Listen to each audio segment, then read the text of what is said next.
And so in 2013, I decided, okay, I read about the Crusades, I read about the Conquistadors, I read about the Church Fathers and ecclesiastical history. I decided to make the step to become a Catholic, and it was difficult because for decades I heard Catholicism is idol worship, it's idolatry, it's paganism, et cetera, et cetera. So I was always what always made me hesitant, because I wanted to become a Catholic before that, but what always made me hesitant was that I could go to hell by becoming a Catholic, right? Like I could lose my salvation because I joined some idol worshiping institution. So, but I decided after reading all these books, I'm like, you know what? I'm just becoming a Catholic. That's it. So I got confirmed into the church in 2013 in a Maronite church, Middle Eastern Maronite church.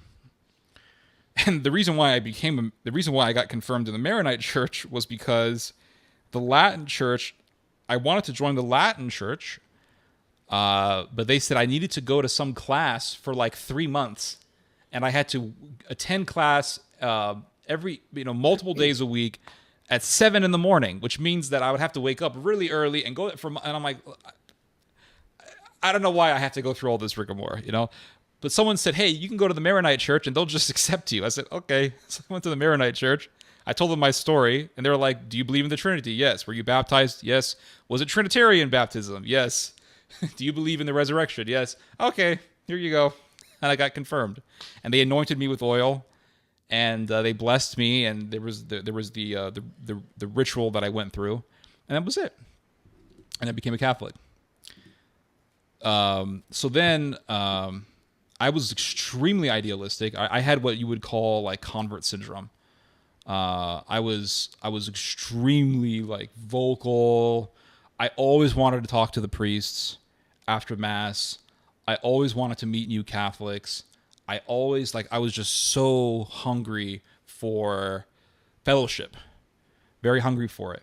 When I was in the evangelical church, fellowship was really easy because people were so social. Like, generally speaking, they were very, very social people. So it was really easy to make friends in the evangelical world. And even when, because my father was still speaking a lot, my father would get invited to all of these churches because he had converted to Christianity. So a lot of people wanted to hear his conversion story. So sometimes I would travel with my dad, and I would go to all these different churches. And my father, I think, got invited by Catholics maybe like a handful of times, but almost every time my father has been to hundreds and hundreds and hundreds and hundreds of churches, evangelical churches. So I would travel with my dad, and I would always hang out in these evangelical churches. And what always amazed me was how friendly they were, like how friendly people were. They were just so talkative, and they wouldn't even know who I was. They would say, "Oh, are you new here?" But in the Catholic world, it was difficult. I always found it difficult to talk with people. Because one thing I quickly learned about the Catholic world is that it's very cliquish. It's very cliquish, and I would always want to talk to the priest, always want to talk to people, meet new friends, and that didn't work out very well. Because, I guess because they think it's a Mass, so, like, after Mass, you should just go home or whatever. But I had a friend who was Catholic, and we were friends before I got confirmed, and he asked me to come to his church for Mass in Austin, Texas. This was in 2013, so this is still the year that I got confirmed. And I remember going to this church in Austin, and there was a Lebanese, because it's a Maronite church, and I was confirmed in the Maronite church. And this friend of mine said, "Hey, there's a Maronite church in town. You should come. We'll go to Mass together." And I said, "Sure." So I went there. And there was a Lebanese American priest by the name of Father Don Sawyer, Monsignor Don Sawyer, and there was an Anglo-American, or not Anglo, but he's a Czech last name, but there was a white American priest there, not Lebanese. His name was Robert L. Kinsel, better known as Father Bob. And my friend was like, "Hey, I'm friends with Father Bob. He's a great guy, blah, blah, blah." I said, "Sure, whatever."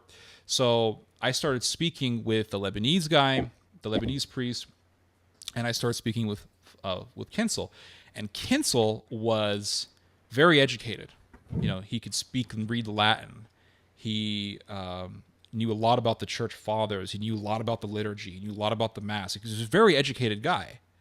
And I was thinking to myself, like, this is the kind of priest that I want to hang out with, because those are the types of people that I wanted to talk to. And so Kinsel and I started talking, and then we went to my. Sorry, you were going to say something? Clearing my throat. Okay. I've been sick all week. Okay. But anyway, a friend of mine said, "Hey, let's have dinner." So went to my friend's house. Father Kinsel was there, and Father Kinsel, him and I started building a rapport. Started talking with each other. So I remember my parents inviting Father Kinsel to our home. So he said, sure. So he came to our home one evening, like maybe a week after this happened. And we spoke for hours. And Father Kinsel told me about the possibility of me coming to Rome. Because he says, every year I go to Rome, every year I go to the Vatican, I go to Italy, and I do tours. He said, so, Ted, you would love to come to the Vatican. So here I am, new Catholic, very idealistic, very enthusiastic. And I was like, yeah, I would love to. I would love to see St. Peter's Basilica. And my knowledge of St. Peter's Basilica was only through reading and seeing videos on the internet and seeing pictures online. I had never been there. So I really wanted to make a pilgrimage to the Vatican.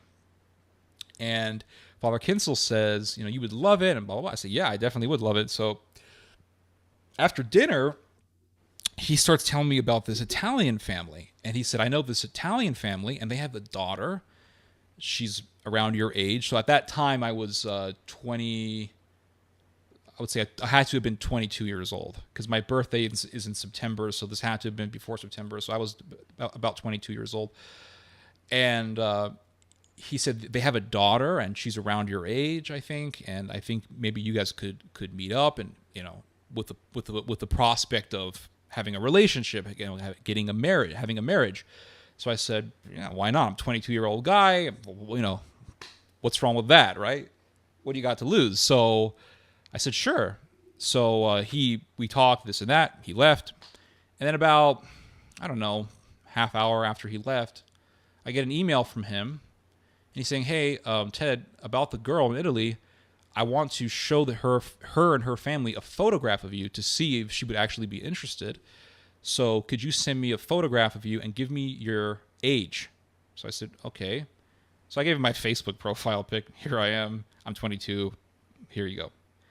So about maybe a couple weeks later, I go back to that Maronite church in Austin. Father Monsignor Don Sawyer is there. Father Kinsel is there. My friend is there. And we go to Mass and do all that. And then after the Mass, we're talking amongst ourselves.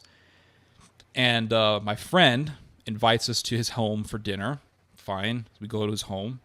And Kinsel comes in with this guy. Huge, tall guy. Very, very muscular, very bulky guy. Black eyes, kind of scary looking. He looked like a mobster. He looked like the guy that would choke you to death behind your car in a mafia movie. Like, he had that look to him. And he had that East Coast accent. We were all, like, my friend in whose home we were having dinner, it's like, who the hell is this guy?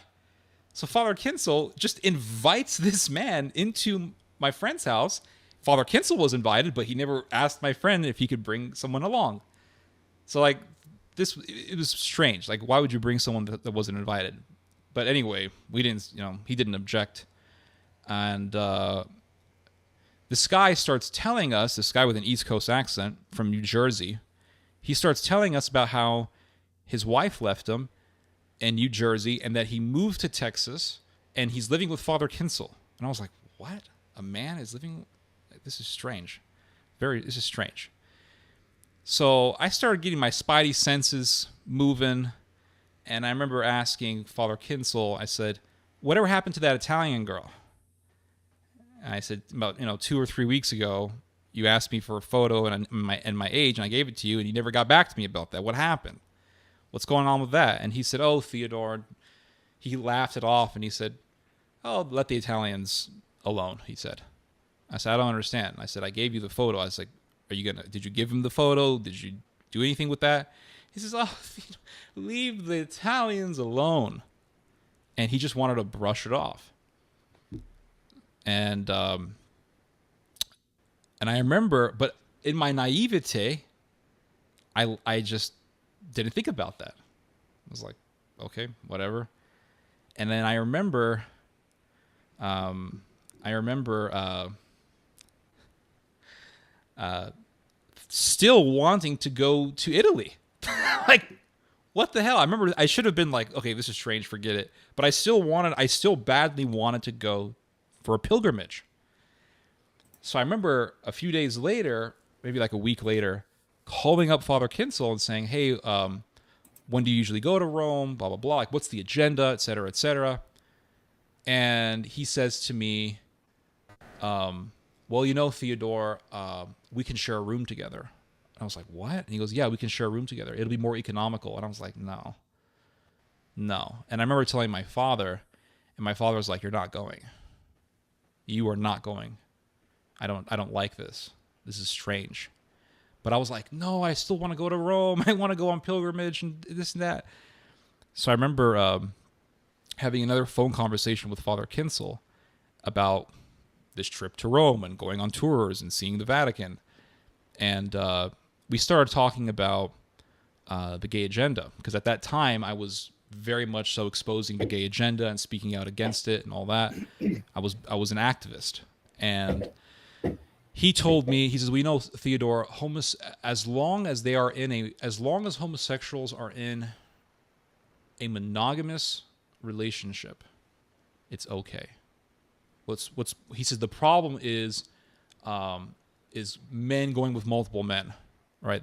But if they have a monogamous relationship, that's okay. And I was like, well, that's no. I said, that's not. He goes, well, Ted, he says, it is permissible, according to Thomas Aquinas, that two men can touch each other.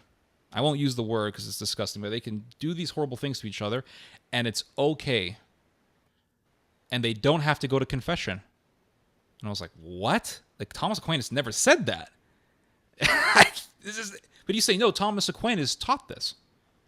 It's like, what the hell is this guy talking about? So I was like, well, you're just wrong. And what you're saying is wrong. It's just false. And he goes, oh, Theodore, that's your opinion. Well, I got to go. And he hung up the phone. So I remember my father walks into the room and he sees my face. I looked very troubled. And my father was like, what happened? And I told my dad, and my dad's like, Ted, that is it. Like, my dad put his foot down and he's like, that's it. You are done. No more talking to this guy. That's it. It's over. So then, like 10 minutes later, I get an email and it's from Father Kinsel. And Father Kinsel said, next time, keep your opinions to yourself. Don't tell me your opinions. And I was like, what the hell? So I wrote back to him and I said, you're a heretic. And I said, you contradict Romans 1. You contradict what is said in the Old Testament.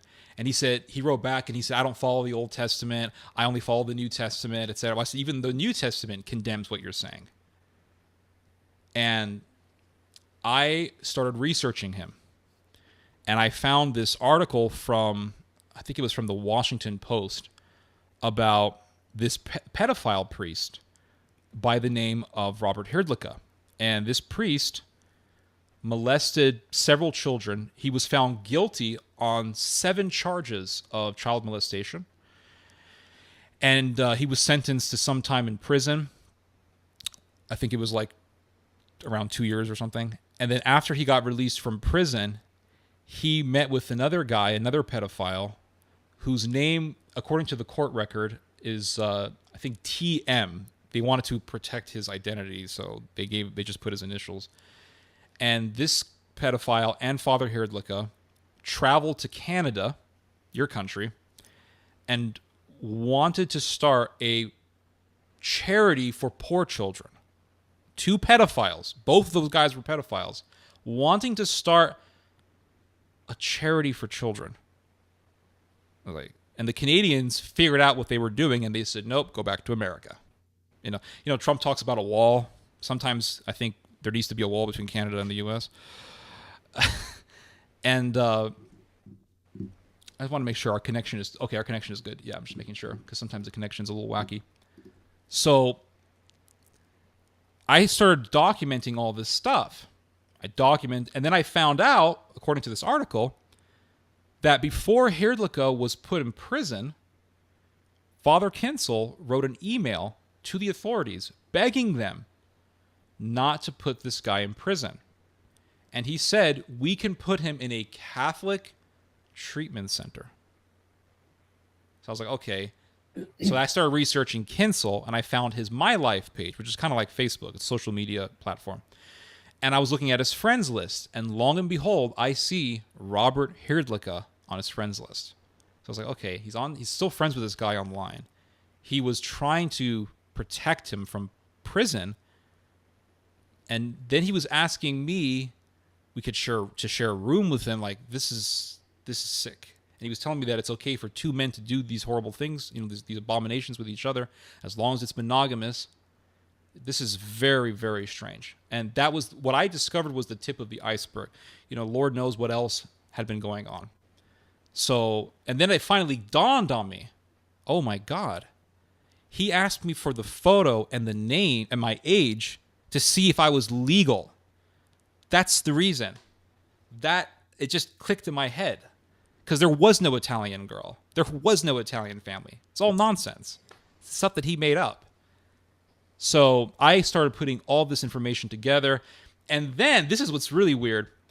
So I started putting all the information together and put a whole file together describing my experiences with him, and then the stuff about Robert Hrdlicka and the fact that he's still friends with him online.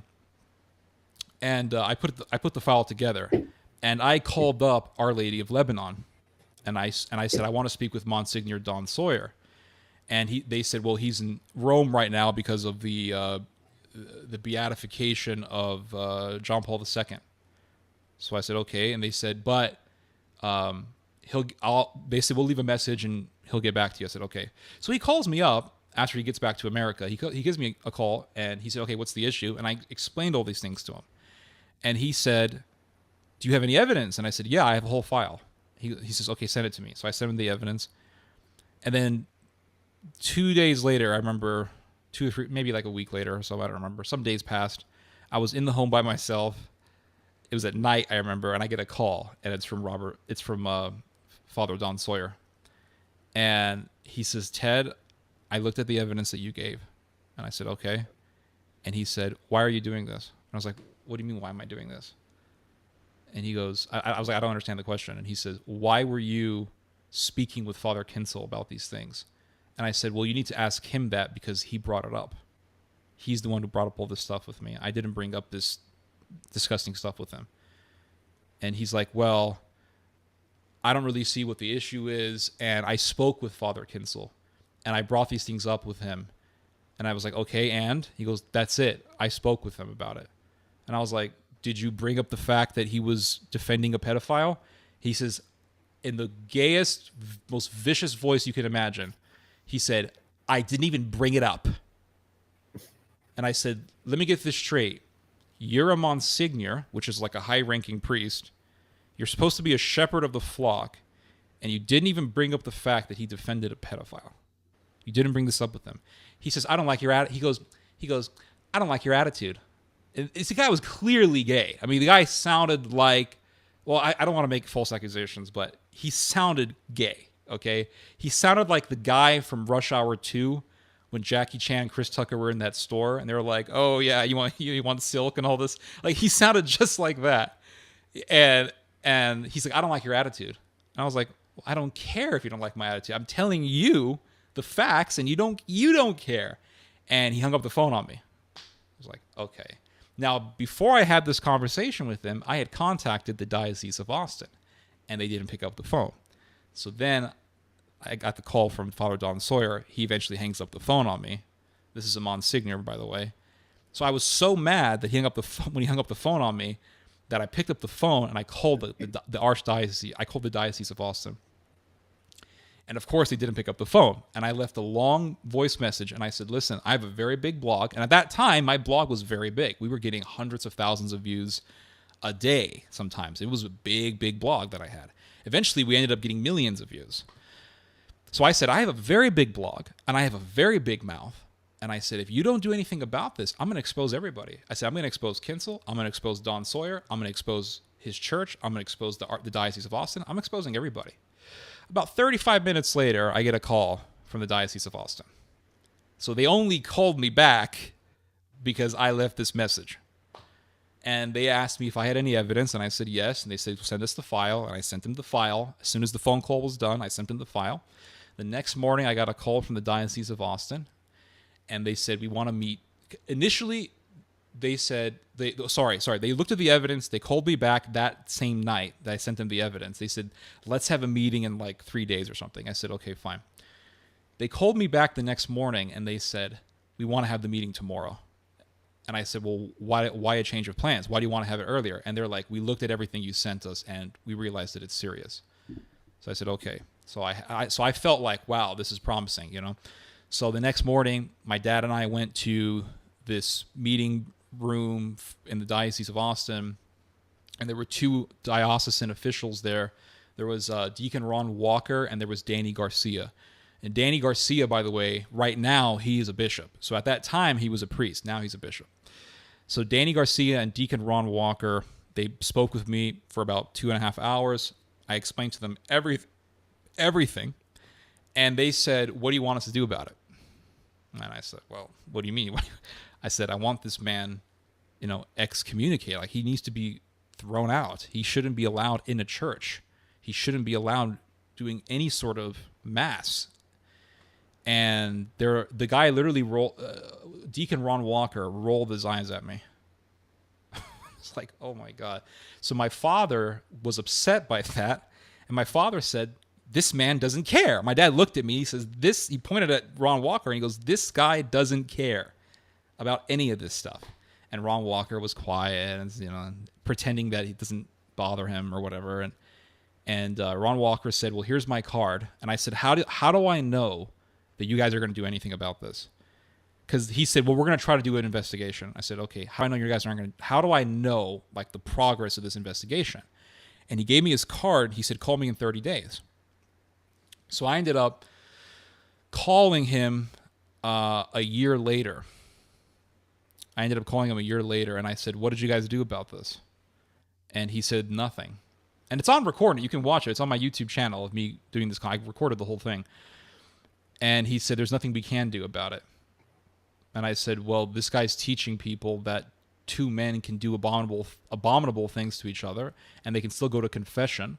I said, how is this not a serious issue? And the fact that he covered up, or he tried to protect a pedophile from justice, I mean, how is this not a serious issue? And he said, well, the church only really gets involved in these kind of things for like grave matters. And I'm like, how is this not a grave matter? And I said, so what you're telling me is that you're going to do nothing about it. I said, well, I'm just letting you know that this conversation has been recorded and it's going to go online. Goodbye. I'm hanging up the phone on him. And I started writing a series of articles, a lot of articles exposing the reality of the homosexual agenda in the church. And I quoted emails that I got from Kinsel, and I started exposing Kinsel. And I started exposing Deacon Ron Walker, and I exposed Danny Garcia, and I exposed Father Don Sawyer, and I did exactly what I told the Diocese of Austin that what exactly I would do. So then I get an email, and this is after like weeks and weeks of me posting these articles about Kinsel and all that, and they're getting lots of views. There was one that I did that got hundreds of thousands of views. I mean, it was just, these were going viral. And I remember getting an email one morning, and it's from Father Bob Kinsel. And he said, Ted, remember that big guy that came to dinner? The guy who looked like, the guy I was telling you about? He looked like the guy that would choke you. He goes, remember that guy that came to dinner with me? He goes, he's very upset. And he doesn't appreciate what you're doing. I was like, this is some mafia stuff, man. What is this? And this guy that was with Kinsel, living with Kinsel, I forgot to mention, he was former law enforcement, and he was running a martial arts school. So, big guy, huge, way bigger than me, way bigger than the average person, big fat sausage fingers, looks like a murderer, like a killer, running a former law enforcement, so he knows how to shoot, running a martial arts school, so he knows how to fight. Like, this was clearly a threat. And he's like, he doesn't like what you're saying. He doesn't appreciate what you're saying. So this was just some mafia stuff. And it was a threat. It was an empty threat. Nothing happened. But the fact that he would try to do that to scare me was just weird. But I continued on exposing these people. I continued on and continued on. And I remember saying, I'm going to continue in my faith. I'm still going to go to Mass, but I'm going to fight this stuff. I'm going to fight this stuff. So I remember going to a Latin Mass church. It was called St. Pius Catholic Church. And it's not SSPX. It's not St. Pius X like SSPX. It is an actual, it's under Rome. But it was a traditional Latin Mass. And the Mass was very beautiful, and I really enjoyed it. And so I would go there every Sunday. And I went there for a while. I went there for, I think, 2 years. And 2.5 years, something around that. And they had a good priest there, decent priest. And they had a deacon there who gave sermons, and his sermons were almost always orthodox. There wasn't a sermon that he made where he said that Islam was a good religion, and I totally disagree with him on that one. But beside that, things seemed okay. But then we got this new priest, and this guy, I don't want to say his name, but because everything I'm gonna say is from my own experience, it's not like anything is public. But this guy was very hardcore into the Latin Mass. He was a monk. He was a monastic. He was of an order. What's the order that Saint Bernard of Clairvaux was in? I don't remember. He was part of that order where they wear hoods. I don't remember. But anyway, this guy was hardcore in the Latin Mass, and he did everything perfectly. The priest that was there before him, he did it in Latin, but he did everything super fast, and he when Cistercians, is that how you say it? Cistercian? He could have been Cistercian. Yeah, he could have been one of that. He was a part of a monastic order, and he lived in a monastery. But the priest that was there before him, he would always do the communion super fast. You have several hundred people in the church, and he would do it in no time because he just went boom, boom, boom, boom. This guy, when he came in, it was like a 2-hour Mass session because he did everything perfectly. Every movement of the hand, the Latin was pronounced perfectly and slowly. And when he gave you communion, he gave you the whole blessing, the whole movement, with the right hand movements, and he put it in your tongue, and so it was a 2-hour Mass almost every time with him, which I didn't mind, but he was very fixated on the Latin Mass, and him and I we started talking, and then my father was like, hey, do you want to come home for dinner? And he said sure. So blah blah blah. So he seemed okay. He spoke nothing but orthodoxy, or almost nothing but orthodoxy. Because he got very much fascinated with this woman in Ireland who was seeing visions, and it was stuff that wasn't really approved officially. But anyway, one day after Mass, he comes up to me and he says, hey, Ted, can I see your library? Because I have this is part of I have another shelf. I have, something of a library in my room. And he said, can I see your library? And I said, absolutely, Father. Absolutely.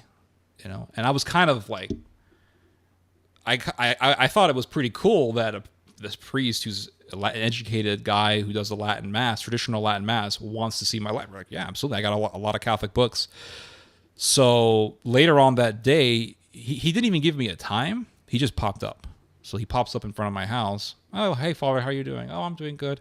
He comes in, and we're talking, and I said, yeah, you want to see my library? He goes, yeah. So he comes into my room, and I'm showing him all the books. I'm like, yeah, I got Saint Bernard of Clairvaux, and I got all these different saints, and I got all these different ancient Christian writers and Greek monastics, and I turn around, and this dude is looking at my bed, and he just jumps backwards and lands on my bed and puts his hands like that, and he's looking at, and I'm like, what the hell is going on here?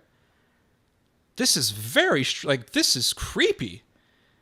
So I was like, Father, do you want to look at the books? And he's just like looking at me. And he doesn't even want to talk about the books. He wants to talk about this. What do you think of this sermon that I did? And all. I was like, I thought you wanted to see the library. So my father walks in. My dad's like, what's going on? And my dad, he gets out of the bed. Because my dad was passing by the hallway and he sees the priest on the bed. My dad walks in. He's like, what's going on here? What is this? And I was just like, oh my God. And, and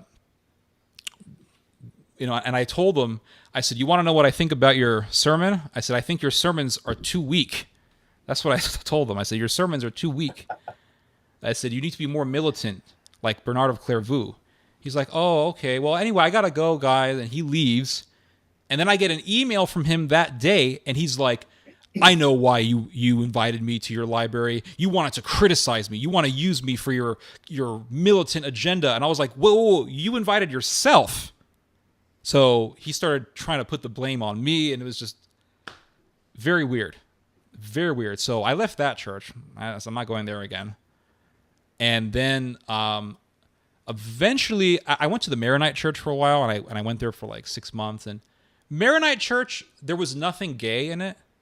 It's because it's Middle Eastern, right? It's Lebanese. There was nothing gay in this church, but it was a little bit racist. Like, they don't like Palestinians. There's a whole history of war between the Lebs and the Palestinians. But anyway, I eventually started going to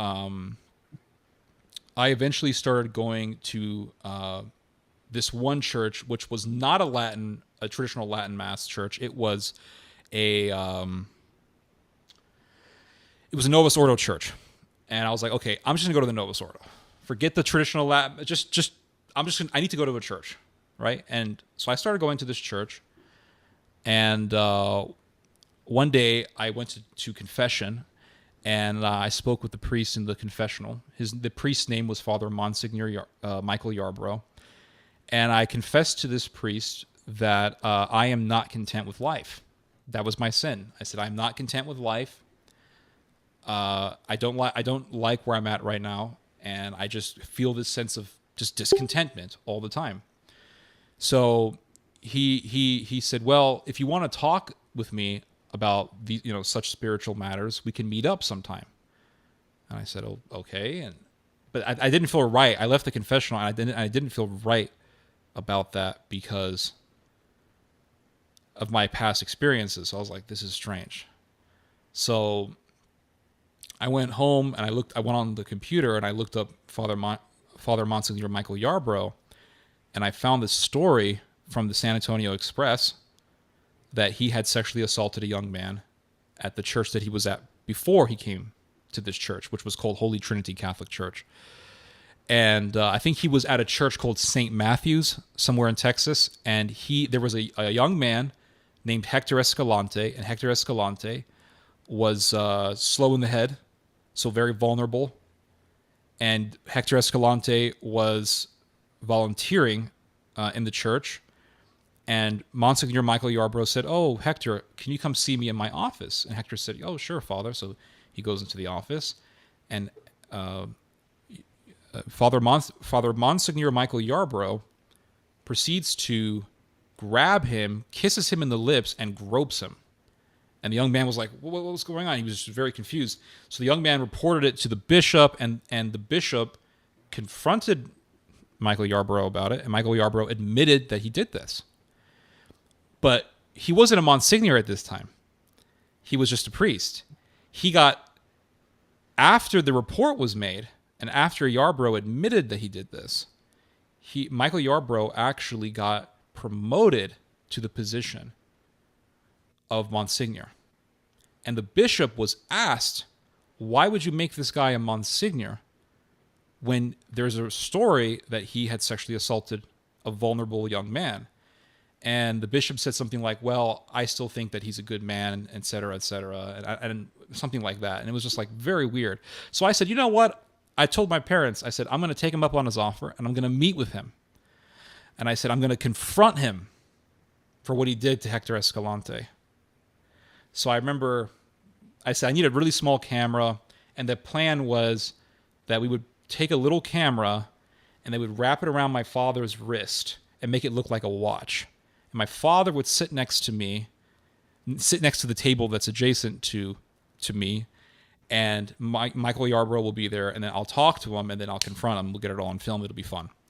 So I remember going to the tech store, the electronics store, and I was looking for the smallest camera that they had. And this black guy walks up to me. He's an employee there. He goes, can I help you all with something? And I said, yeah. I said, what's the smallest camera you guys got? He said, oh, you want the smallest one? The smallest, you got to get the GoPro camera. So I said, okay, show me the GoPro. So he shows me the GoPro, and I was like, perfect, I'll take it. And he's this little tiny camera. I was like, perfect, this is exactly what I need. He goes, well, I'd recommend that you get yourself a tripod. He says, because that way you can put the camera on the tripod and it'll be really, really steady. And I was like, no, you don't understand. I don't need the tripod. I said, I just want the camera. And he's like, what are y'all planning? He looks so suspicious. And I'm like, nothing. I just wanted to film things. He goes, film what? And I was like, gardening. I said, I want to film my garden with it. He goes, okay. Like, he didn't believe me. But he was suspicious of me nonetheless. So I got the GoPro camera. We wrapped it around my dad's hand using this long elastic band. Covered the whole camera except for the lens. So it really looked like a watch. From a far distance, you would think it was just a wristwatch. So I remember I called up Michael Yarbrough and I said, yeah, I said, I want to meet with, I said, let's meet. And he said, let's meet in my office. And I remember goosebumps coming up on my arms because that's exactly what he did to Hector Escalante. He invited Escalante to his office. So I was like, no. I said, I prefer that we meet in a cafe. And he said, no, I much prefer that we meet in my office. And I was like, I said, I can't. I said, because of work. I said, but I can meet you in the cafe. And he said, okay, fine. So he met with me in the cafe. We spoke for about 2 hours. What was strange was that we met on a Saturday, and the time that we met was around the time when confessions began. So it's like he's not doing confessions.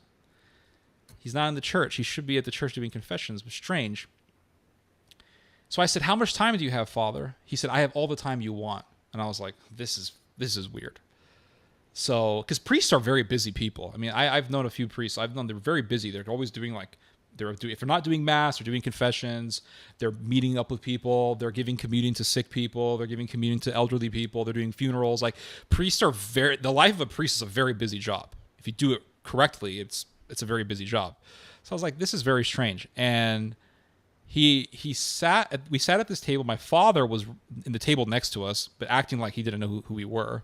But he had that watch on it. And I remember before Yarbrough showed up, I was like, Dad, is that thing on record? You have it on recording? Yes. Is it on? Is there a red light? I was like, we have to make sure we get this right. Yes. Check it again. Like, triple check it. Make sure the red light is on. So we made sure that thing was on record. So we had the meeting, 2 hours.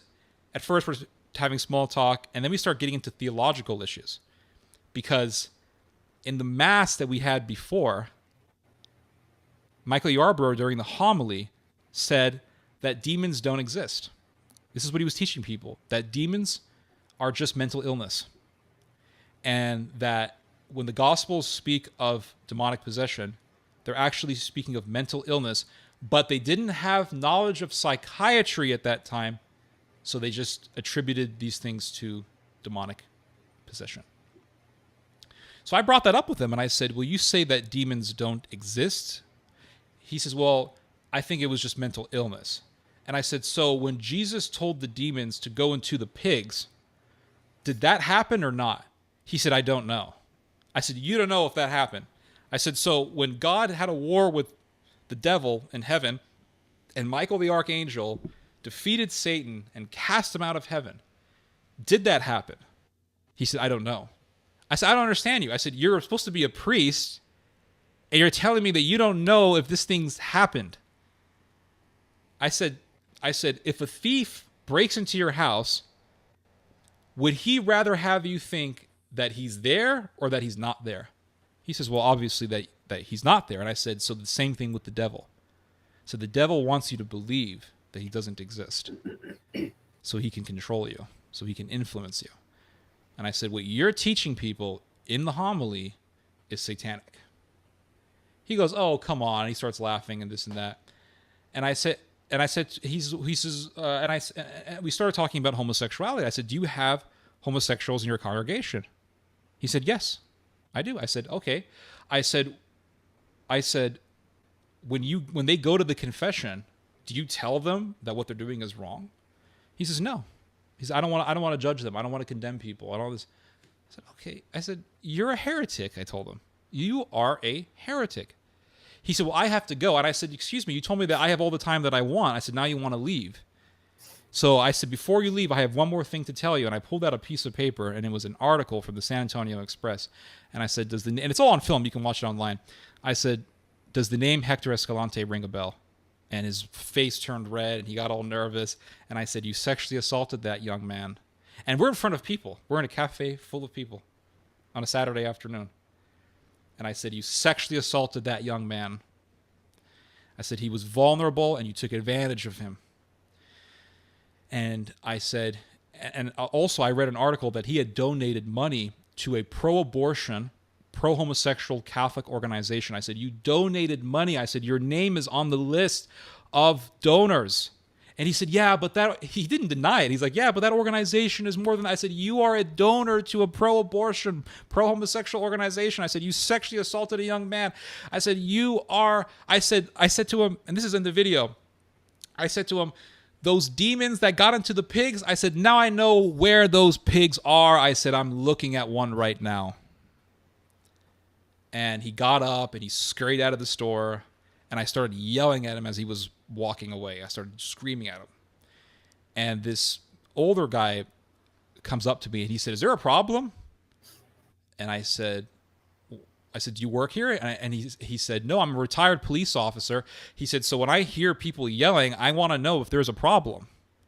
And I said, well, yeah. I said, this guy is a priest who sexually assaulted a young man, and I'm confronting him, and he's running away. And he said, oh, good for you. And so I said, okay, we're not done with this guy. We're going to go to his church. And this time, we're not going to bring the GoPro. We're going to bring the big camera so that he can see the camera.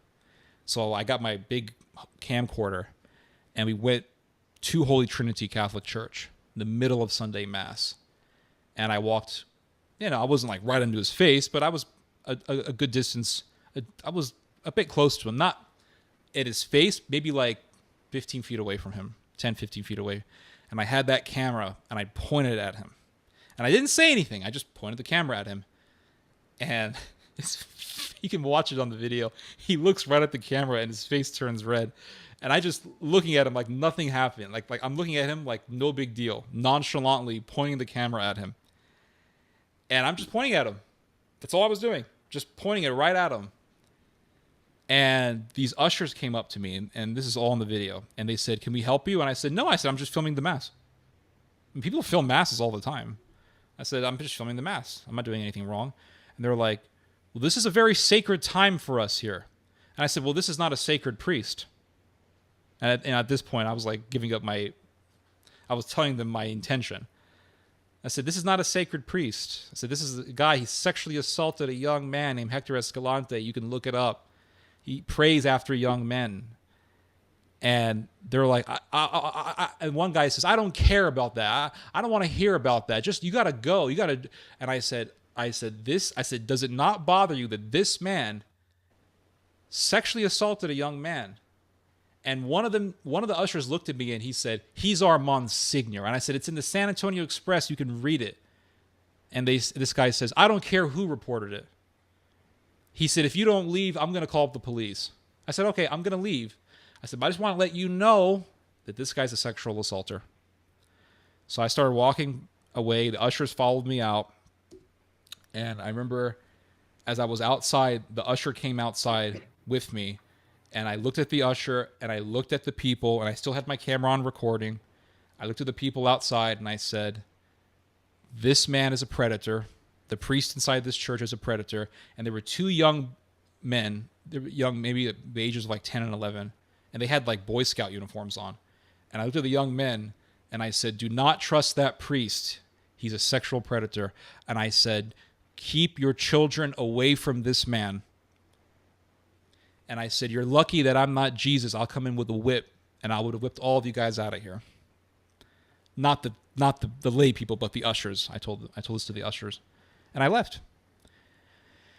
And I remember posting that video online and writing a whole bunch of articles, talking about this stuff. And so not only was I talking about Kinsel, I was not talking about this guy. And I was talking about Deacon Ron Walker and Don Sawyer and Danny Garcia. And now I had a video of me confronting this guy. And I remember writing to Church Militant because I had done some interviews with Church Militant, Michael Voris. And I remember writing to Church Militant and I said, I got a video for you guys. Now, here's the thing. When I was a brand new Catholic, I would watch Michael Voris every single day. Like his YouTube video, every day he would do it. I think he still does this. He does a YouTube video every day. And it's like, this is Michael Voris. Welcome to the vortex where lies and falsehoods are trapped and exposed, blah, blah, blah. I used to watch that every single day. Okay. And when I wasn't watching the new video, I would go back to old episodes from years prior and I would watch those. And there was a radio show that Michael Voris did. And on the radio broadcast for Church Militant, he said, and I'll never forget this. He said, if you are a Christian, are you willing to pick up the whip and be like Christ and drive the merchants out of the temple? And I remember sitting down, watching him say that and thinking, my God, he's right. If we are going to imitate Christ, are we going to confront the people who prostitute God's house? So I wrote to Church Militant. So I remember writing to Church Militant. I remember eventually getting on the show. And we did a really good interview. It's actually, to this day, it's actually one of the most watched videos on Voris's YouTube channel. You can look me up on Church Militant YouTube channel. You'll see the interview is still there. And then I did a second interview, which is still on there. So I thought, I kind of built a rapport with them. So I wrote to their producer and I said, I have a video for you guys. And I hadn't released the video at that point because I wanted them to see it, to see if they want to publish it. So I said, I have a video for you guys. And it's me confronting a homosexual predator priest. So the producer's like, yeah, send it over. So I sent him the video. Here's the video. And usually when I wrote, actually every time that I would write this producer, he would always write back to me the same day. He was always very prompt with his responses. This was the first time that he didn't respond to me the first day, the day that I wrote him. So I thought, I'll give him some time. So I waited like 2 weeks. So then I wrote him and I'm like, what happened? And he says, well, we had a meeting and we had a meeting and we played the video for everybody in the meeting, for everybody who's in charge in Church Militant. And he said, everyone in that room wanted to broadcast the video except for one guy who objected. And I don't know who that guy is. I don't know if it was Michael Vore. I don't know. But I was very much so disillusioned by that because it's like they're Church Militant and they're the ones who were telling people like, are you willing to be like Christ? And here I was confronting this guy, confronting these ushers, and they didn't want to publish it. So I was very much disillusioned by it all.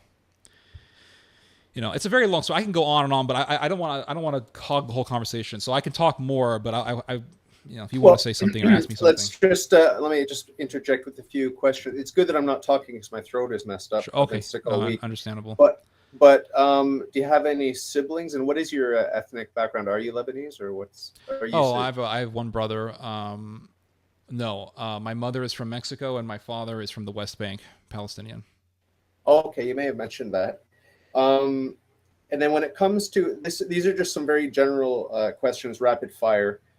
So you mentioned something about evolution. You're a young Earth creationist, as am I.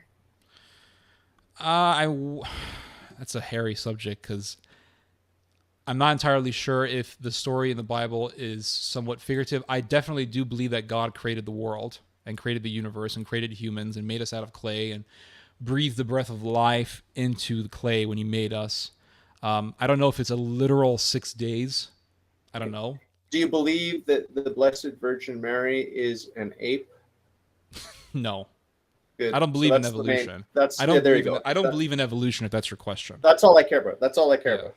No, I don't believe care in that. how old the universe is. I happen to think it's less than 10,000 years, but sure, yeah, that's probably right. Yeah, I'm mostly concerned about the dignity of our Lord and Our Lady. Yeah, so you, I'm sort of curious about your state of mind today. Like, are you Catholic? Do you hate the Catholic Church? Is it a love-hate thing? I don't. Because Yeah, go ahead. you know, well, I mean, it is disheartening and it is confusing. And you know, I came into the church as an anti-Catholic, so I already knew about all of the corruption, and nothing surprises me. I was just happy to find out that it's the truth and that Jesus Christ is God and that He's perfect.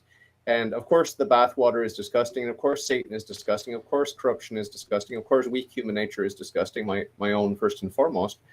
But you know, there's the church suffering in purgatory, which is being purified, and then there's the church triumphant in heaven, which is perfect, with Jesus, Mary, and Joseph up in heaven already, body and soul.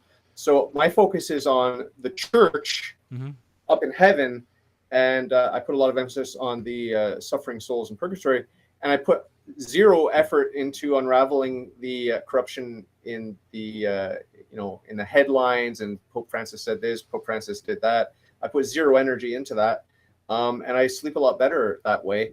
I'm just wondering if because you're so invested in lifting the rock and counting the little squiggly things underneath the rock, I don't know if that's a healthy attitude. I couldn't do it.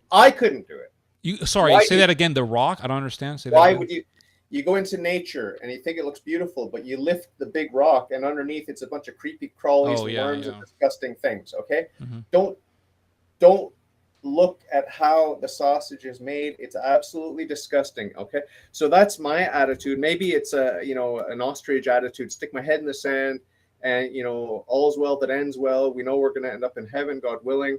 And there's no sin up there. There's no corruption up there. So don't pay attention to the demons, the wolves in sheep's clothing. That's my policy.